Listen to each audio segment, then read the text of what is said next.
ሰው ነው የነገረኝ። አንዲት ልጅ ሰው በኮሜንት ስለሰደባት ራሷን አጠፋች ብሎ ሰው ነግሮኛል ትናንት። በጣም ያሳዝናል። እውነቴን ነው የምነግራችሁ። እንዴት ክቡር የእግዚአብሔርን ፍጥረት ሰድበን እንገላለን በእውነት ማለት ነው። አሁን እዚህ ኋላ ራሱ እኮ አንማርም። ይገርማችኋል እኮ ሄደን ሰውን ሽንቁር ማድረግ፣ ሰውን መውጋት፣ ሰውን ማድማድ፣ ማመዝገን ካልቻላችሁ ዝም በሉ። እኔ እግዚአብሔር ያውቃል፣ ያው እግዚአብሔር ምስክሬ ነው። ልጅቱ ምን ትሆን አላውቃትም፣ አሁንም አላውቃትም። የሚገባ ነገር የምትናገሩት ይሁን የማይገባ ነገር የምትናገሩት ይሁን ትናንት ነው ከዛ ከስልጠና ስንወጣ አንድ ወንድማችን ነው እንዲህ ብሎ ሞተች እኮ ብሎ ይነገረኝ። ይሄ ምንድን ተምራችሁበታል? አሁን የልጅቱን ሞት አንደኛ ክፉ ቃል ቢነገረን መሞት የለብንም ወገኖች። ሰው የመሰለውን ነው የሚናገረው እኮ። ያሰበውን ይናገራል፣ የመሰለውን ይናገራል። እግዚአብሔር እስካለልን ድረስ ሰው የጣለውን እግዚአብሔር ያነሳዋል። ሰው የጣለውን እግዚአብሔር ያነሳል። ሰው የጠላውን ሁሉ እግዚአብሔር ያነሳል። እኔም ማየውን አንተ አታይም አይደል ያለው ቅዱስ ጴጥሮስን። ሰው የውጭ ኃጢአትን ያያል፣ እግዚአብሔር የልብ ጽድቅን ያያል፣ ይመለከታል። እና በህይወታችሁ ዘመን ከዚህ ልጅ ህይወት ተነስቼ የምነግራችሁ እኔ ሃይማኖቷን ምን ይሁን አላውቅም። የምነግራችሁ ግን ስለ ሰው አስተያየት ብላችሁ አትኑሩ፣ ስለ እግዚአብሔር ብላችሁ ኑሩ። ምክር ከሆነ ተቀበሉት። እንዲያውም አንድ ነገር በዚያው ሰው ሲናገራችሁ ምን ማሰብ እንደሚገባችሁ አንድ የቅዱስ ዮሐንስ አፈወርቅን 3 ንግግሮች ልንገራችሁ። ሰው ክፉ ቃል ሲነገራችሁ ደግሞ ነገም እናንተ እንዳትሞቱ ብዬ ነው። ሰው ክፉ ቃል ሲነገራችሁ ምንድነው ማሰብ ያለባችሁ? 3 ነገር ነው ማሰብ ያለባችሁ። ቅዱስ ዮሐንስ አፈወርቅ ዮሐንስ ወንጌልን ሲተረጉም የተናገረው ነው። አንደኛው ያለብህን ስህተት ከሆነ የሚናገረ አትጥላው፣ መስታወት ሆነዋልና ነው። አትጥላው፣ ሂድና አስተካክል። መስታወት አሁን እዚህ ላይ እንደው አንዳንድ ጊዜ እንደው እስቲ ገብስ ቆሎ በልተን በተልባ ወጥ በልተን ጥርሳችን ላይ ልጥፍ ብሎ ገብሱ መስታወት ስናይ እንደው ገብሱ ጥርሳችን ላይ ብታዩት አፈር ያባህንት መስታወት እንደው ብለ ተሰብሩታላችሁ? አሰብሩትም እንዴ? ታነሳላችሁ ጉድፋችሁን ማለት ነው። ክፉ ቃል የሚናገርህን ሰው ልክ እንደዚያ መስታወት ይኸው በቃ ቀለል አድርገህ እንደዚያ መስታወት ጉድፍህን አንሳ እንጂ ወደ ውስጥ ወስደህ አትጎዳበት፣ አታምሰልስለው፣ ራስህን ይበት። አንዱ እሱ ነው። ሁለተኛ ደግሞ እያለህ የለህም የሚል ከሆነ ደግሞ ስቀተው። ለምሳሌ ይላል ቅዱስ ዮሐንስ አፈወርቅ እውቀት እያለህ ደንቆሮ ካልክ ካለ ሳቅበት ነው። ያለህን ነገር የለህም ብሎ ከሆነ የሚሰድብህ ደግሞ ስቀህበት ሂድ። ምንድን ነው ይላል? ለምሳሌ አንድ ድሃ መጥቶ ይላል ቅዱስ ዮሐንስ አፈወርቅ አንድ ድሃ መጥቶ አንዱን ባለጸጋ አንተ እኮ የዕለት ራት የሌለም ድሃ ነህ ቢለው ሀብቴን አታውቅ አይደል ብሎት ነው የሚሄደው ወይስ ይናደዳል ነው? አንድ ባለጸጋ ነበሩ፣ ስማቸውን አልጠቅስም። እና የሆኑ ሰዎች ተሰብስበው እንደወሰው ልጅ ያወጡ ይሆን አላቸዋል። እኔም አውቃቸዋለሁ። እና ሰው ልጅ ያወጡ ይሆን ሲሏቸው ምን ቢሉ ጥሩ ነው? እገሌ የማን ልጅ ሆነና። የትኛውን ነው እንደዛ የሚሉት? አንዱን ሀብታም ልጃቸውን አለ የተባለውን ማለት ነው። ሰው ልጅ ያወጡ ይሆን ብሏቸዋል። እገሌ የማን ልጅ ሆነና። ስለዚህ አልከፋቸውም ማለት ነው፣ አለኝ ብለው ስለሚያስቡ። ስለዚህ አንድ ሰው ያላችሁ ነገር አንተ ደንቆሮ፣ አንተ ደደብ ምን ያናድዳችኋል ታዲያ? ያለህን እውቀት ራስህ ታውቀው የለ እንዴ? ኧረ እባክህ ከፈለክና ወረቀቴና ላሳየ ማስተርስ የት እንደተመረኩ ምን አለፋ። በተግባር ይገለጣል። 3ኛ በተፈጥሮ እየሰደበ ከሆነ ጸልይለት። ምክንያቱሳ ወንድሙን ደንቆሮ ብሎ የሚሰድብ በገሃነም ይፈረድበታል ይላል። ተፈጥሯዊ ጉዳዩን አንተ ዕውር፣ አንተ ደርጋማ፣ አንተ አንካሳ፣ አንተ ምናምንቴ ብሎ የተፈጥሮ ስጦታውን አንስቶ የሚሳደብ ሰው በየት ይፈረድበታል? በገሃነም። ስለዚህ በገሃነም የሚፈረድበትን ስራ እየሰራ ስለሆነ ወይኔ ወንድሜ እኔን ሰድቦ ገሃነም ሊገባ ነው ብለህ ጸልይለት ነው ያለው ቅዱስ ዮሐንስ አፈወርቅ። የመጨረሻ ግን ክርስቶስ እንደተሰደበ አስብ። ክርስቶስ ተሰድቦ እኔ የተሰደብኩ ብላችሁ ለምንድን ነው ሌሊት ተቀን ረፍት የምትነሳችሁ? ውሃ መጠጣት የሚያቅታችሁ? እራት አልበላችሁም? ለምንድን ነው? ጌታዬ ተሰድቧል ብላችሁ ተጽናኑ። ስለዚህ እንደዚህ ያልላችሁ ፈልጌ ነው። በአንጻሩ ግን ደግሞ ሰውን በቃል በጦር ከገደለ በቃል የወጋ ይበልጣል። ሰውን እንዴ እግዚአብሔር ያሳያችሁ። በጦር እኮ አንድን ሰው ወግቶት ቢሄድ ሮጠን እንነቅለዋለን። በቃል ከወጋው ግን የት አግኝተን እንነቅለዋለን? ያን ውስጥ ነው የሚገባው፣ ቃሉ አይምሮ ውስጥ ነው የሚተከለው። እና በቃላችን ነፍስ ከመግደል እግዚአብሔር ያድነን። አፋችሁን ከርክሙ በሞት ያፈርሰዋል። እንዲያውም ልንገራችሁ፣ ስንመጻደቅ እኛ የምንፈርድባቸው ወንበዴዎች ቀድመውን መንግስተ ሰማያት ሊገቡ ይችላሉ። እኛ የምንሰድባቸው ይሄ ገሌሌ እንዲህ ያለ ነው የምንላቸው። ጸልዩለት። አረጋዊ መንፈሳዊም ብሏል ለመሪከ ፈያታዊ ወዘማዊ በል በአይቴ አምር ለማይቀድመን በውስተ ገነት ከመፈያታዊ ዘየማን። ሌባ ወንበዴ ብታይ ይሄ ሰውዬ ዘማዊ ብታይ ይሄ ሰውዬ እኔን ቀድሞኝ መንግስተ ሰማያት ይገባ እንደው ምን አውቃለሁ እያልክ ለፍ። እንደ ፈያታዊ ዘየማን ቀድሞኝ ይገባ እንደው ምን አውቃለሁ እያልክ ለፍ እንጂ አቤቴ ዘፋኝ፣ አቤቴ ሌባ፣ አቤቴ ዘማዊ፣ አቤቴ ሰካራም አትበል። አንተን ይቀድምህ እንደሆነ አታውቅም ነው። ቅዱስ ኤፍሬም አንዲት ሴት ለነገስታቱ ስትዘፍን አያት እና እየዘፈነች ነገስታቱ ደስ ብሏቸው ጠጅ እየጠጡ ያይና አልፎ ሲሄድ አለቀሰ። ምን ሆነ ነው የምታለቅስ ቢሉት በሁለት ነገር አለቅሳለሁ። በምንድን? የመጀመሪያው ይቺ ሴት እነዚህን ነገስታት የምታስደስተውን ያህል ፈጣሪዬን አለማስደሰቴ፣ እሷ ለምድር ንጉስ እንዲህ ስትለፋ እኔ ለሰማይ ንጉስ አለመልፋቴ። ሁለተኛ ነፍሷን አይቼ ያሳዝናኛል። ሰውን ብትችሉ ካለበት አውጡት፣ ካልሆነ ግን ባለበት ላይ ሸክም አትጨምሩበት። ብትችሉ ካለበት ጉድጓድ አውጡት። እንዲያውም አንድ ልንገራችሁ፣ ከባይታውያን አንዱ ከሴተኛ አዳሪዎች ቤት የሚሄድ ሰው ነበር። ቅርጫት ይሰራል፣ ቅርጫቱን ይሸጣል። ማታ ከሴተኛ አዳሪዎች ቤት ይሄዳል። ስንት ነው የምታሳድር ይላቸዋል። ይሄን ያህል ባይዛሬን ይመጣል ብሏት ይሄዳል። ብሩን ይከፍላል። ይሄድና ገብቶ ማልቀስ ይጀምራል።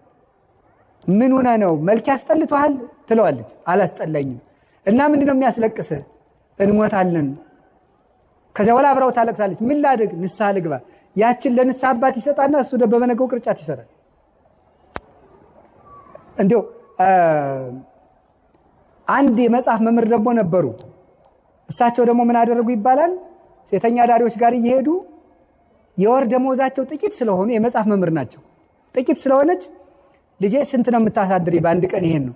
ቢያንስ የሰንበት ነፍስሽ ትረፍ፣ የሰንበቱን እኔ ልክፈልሽ ይሉ ነበር ይባላል። ጉድጓድ ውስጥ ያለን ሰው ወዶ የገባበት ስላልሆነ ከሆነልን ሄደን እናውጣው፣ ካልሆነ እንጸልይለት። እየወጋን ግን ሰው መግደል የለብንም። ዲያብሎስ የሚገድለው አይበቃም እንዴ? እና ክርስቶስ ተስፋችሁ ነው። ምንም ተስፋ ብትቆርጡ ደግሞ ራሳችሁን አታጥፉ። እንግዲህ ያችን የሞተችውን እህታችን ባናውቃትም እግዚአብሔር በቸርነት አይኑ ይመልከታት፣ የቅዱሳን አምላክ ይማራት። እንደዚህ ካልን ሌላችሁ የፈለግኩት ነገር እርቅ ትልቅ ነገር ነው። ጠብ ደግሞ ክፉ ነው። በቃል ሰውን አትውጉ። ብፁዓን ገባርያነ ሰላም፣ ሰውን የሚያስታርቁ ሰዎች ንዑዳን ክቡራን ናቸው። አንድም ብለው አባቶቻችን ራሳቸውን በንስሐ የሚያስታርቁ ንዑዳን ክቡራን ናቸው። የሚያስታርቁ ማለት ራሳቸውን በንስሐ ከእግዚአብሔር ጋር የሚያስታርቁ። ይሄ ባለ 50 ሰማይና ምድር ታርቀውበታል። አሁንም ንስሐ ግቡ። በባለ 50 ንስሐ የለም የተባለው ስግደት አይሰጣችሁም ነው እንጂ አትናዘዙም አልተባለው። እሾህ ወግቶኝ አሁን ባለ 50 ነው በሰኔ ነቅልልሃለሁ ይባላል እንዴ? እንዴ እሾህ አይደለም እንዴ? ኃጢአት ምንድነው? እሾህ ነው። ነፍሴን እየወጋት አይደለም እንዴ? እና እሱን በሰኔ ነቅልልሃለሁ ሊባል ነው እየወጋኝ? አሁኑኑ ሄዳችሁ ታረቁ፣ ከእግዚአብሔር ጋር እንታረቅ።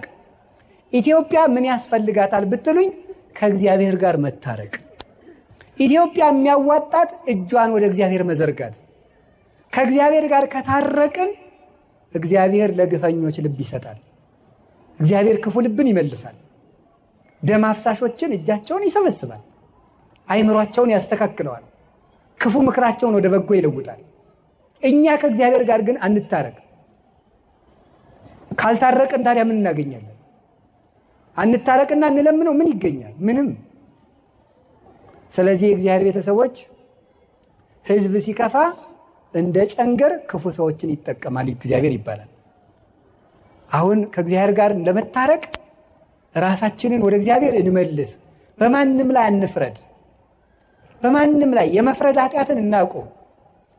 ተያይዟችኋል። እናንተም እናቶቼ እንዲሁ ቁጭ ብላችሁ በሚዲያ መነኩሴ ስትሳደቡ፣ ቄስ ስትሳደቡ፣ ጳጳስ ስትሳደቡ። እኔ ለምሳሌ አሁን ዓርብ ጠዋት እንጀራ ስበላ ታዩኝ ይሆናል። እሷም ቪዲዮ ታነሱና ተመልከት፣ አባ ገብረ ኪዳን ተመልከት፣ ዓርብ ቀን ምን እንደሚያደርግ ተመልከት፣ ጉዳችንን እንስማው። እንዲያው አንደኛ እንዲያው ብትምሩን ምን አለ አንዳንድ ቀን። ኧረ በስመ አብ ወወልድ ወመንፈስ ቅዱስ። እናንተ 100 ኃጢአት ሰርቼ ብላችሁ ስትናዘዙ ውጣ አንተ ሌባ ብለናችኋል? ለራስ ሲቆርሱ አሉ አያሳንሱ እኮ ነው። አንደኛ ብትምሩን ምን አለ? ተያይዘን ከምንጠፋፋ ተያይዘን ብንጸድቅ አይሻልም? እውነቴን ነው። አባ ገሌ ንስሐ ይግቡ ብላችሁ በግል ብትነግሩን ይሸጋሉ። አንድ እሱ ነው። ሁለተኛ ደግሞ ሰውየው ዓርብ ቀን ለምን ማለዳ እንደበላ አታውቅም፣ በሽታ ኑሮበት ቢሆንስ? ሶስተኛ ሰውየው በልቶ ሄዶ ንስሐ ገብቶ ከእግዚአብሔር ጋር ታርቆ ሁሉ አንተ እንደ ውሻ ወር ሙሉ ከእሱ ኃጢአት ጋር ነህ። ሰውየው ግን ታርቆ ጨርሶ ሊሆን ይችላል ከእግዚአብሔር ጋር።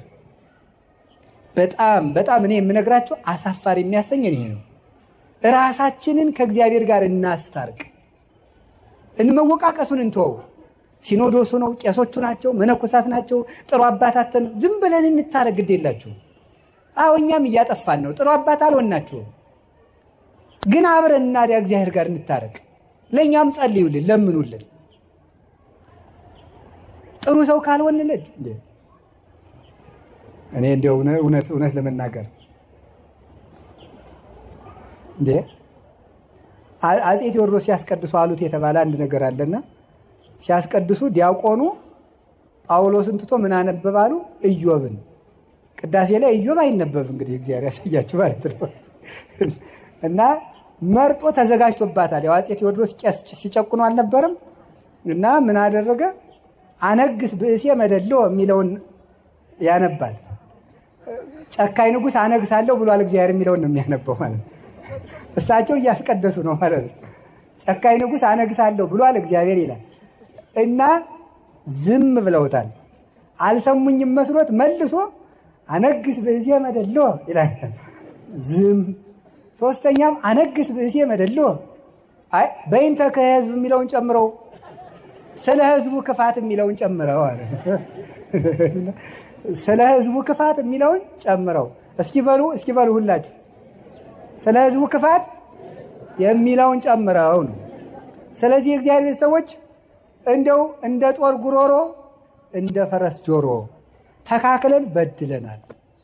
ማንም ሰው እኔም ጨምሮ ያው እግዚአብሔር ያውቃል። እንደው ለትትና ማለት ሁላችንም በድለናል። እግዚአብሔርን ይቅር በለን እንበል። ይልቁን እንታረቅ።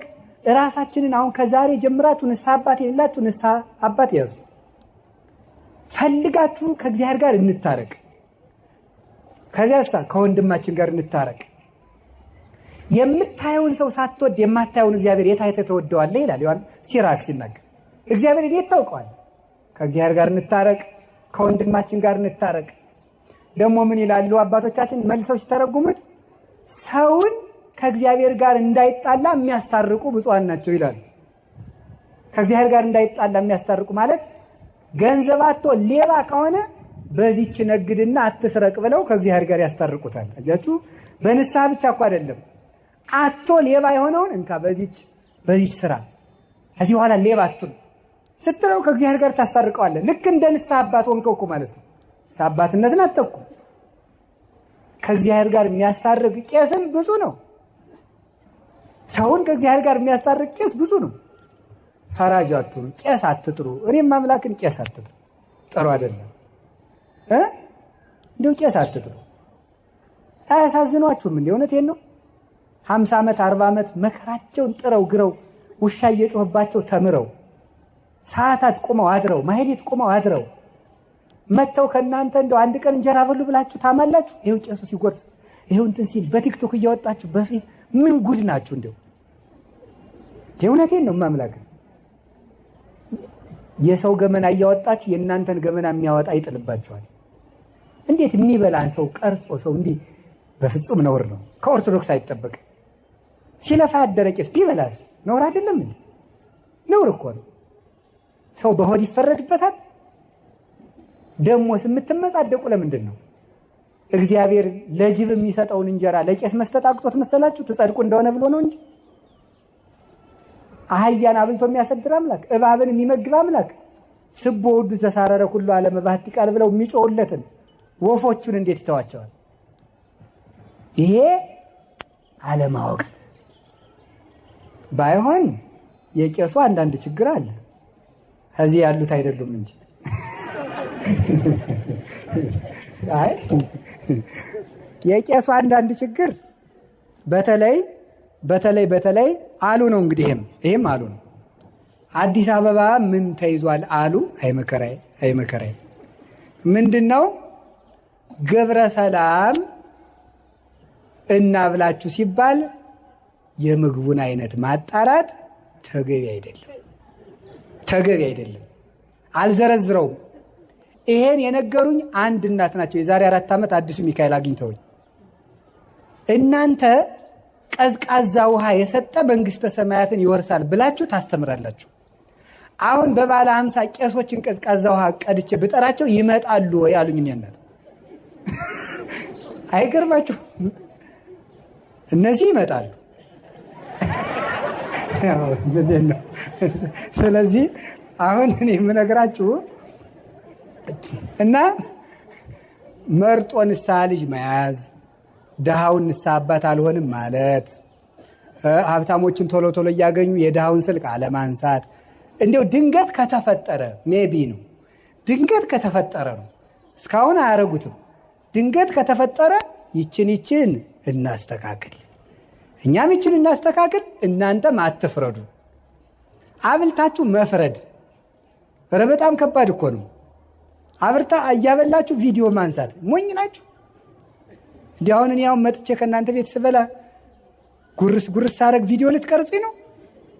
መነኩሴን እንደው ሲጸልይ ያነሱታል እንጂ ሲበላ የእኛ አባት ሲበላ ልትሉ ነው? የእኛ አባት ሲጸልይ ይበሉ እንጂ ነውር እኮ ነው። ዘወር ነው ማለት ዘወር። እንዲሁም ልንገራችሁ፣ ሰማችሁኝ? ሰው ሲበላ አቅርባችሁ ዘወር በሉ። አይን አይቱት ይብላ፣ ሀራበው ይብላ። እኔ እውነቴን እኮ ነው። እግዚአብሔር አብርሃምን ለማብላት ከሰማይ እንደወረደ አላያችሁ? አብርሃም እንዲበላ ብሎ እግዚአብሔር እየበላ እያጣበቀ እየጎረሰ እየመሰለ አብርሃም እግዚአብሔር ከበላማ እያለ እንዲበላ አብርሃም እንዲበላ። እኔ ካስተማሩኝ መምህሮች አንዱ ያየዋቸው ስማቸውን ስለማይፈልጉ ውዳሴ ከንቱ እንዳይሆንባቸው አልጠቅስም። አንድ ቦታ ሄደን ይጨመር እንጀራ አሉ። የንታ ምነካቸው ብለን እኛ ደግሞ ይጨመር አረ በቃን ስንል አይን ያልበቃኝም ጨምሩ ብሎ ተጨመረ። ከተጨመረ በኋላ ለካ ሌላው ሆድ እንደቀረው አይተው ነው እንዲበላ ብለው ነው። እሳቸው ግን አልበሉ። ሰውን እንደዚህ አድርጎ ነው እንጂ ማሳደግ። ኦርቶዶክሳውያን እኮ ልክ አለን። ኦርቶዶክሳውያን ወርቆች ነን። ብናለቅስ ያምርብናል። ልቅሷችን ውብ ነው። ሰርጋችን ውብ ነው። ክርስትናችን የሰማይ ነው። ይሄንም እንደ ፈሪሳውያን መመጻደቁን እንትወው። ስለዚህ የእግዚአብሔር ቤተሰቦች ከካህናት ጋር አትጣሉ፣ ራሳችሁን ከእግዚአብሔር ጋር አስታርቁ። እንታረቅ።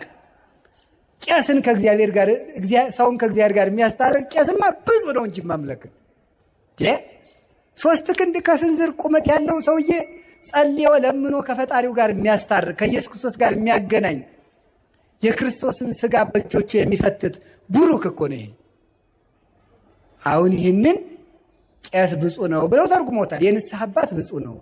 ሰውን ካስታረቀ ነው። ታዲያ ንስሐ ልጆቹን ከእግዚአብሔር ጋር ካስታረቀ አንድም ብለው ኃይለ ቃልን ከኃይለ ቃል የሚያስታርቁ መምህራን ብፁዓን ናቸው ይላል ቅዱስ ቄርሎስ ሲተረጉመው።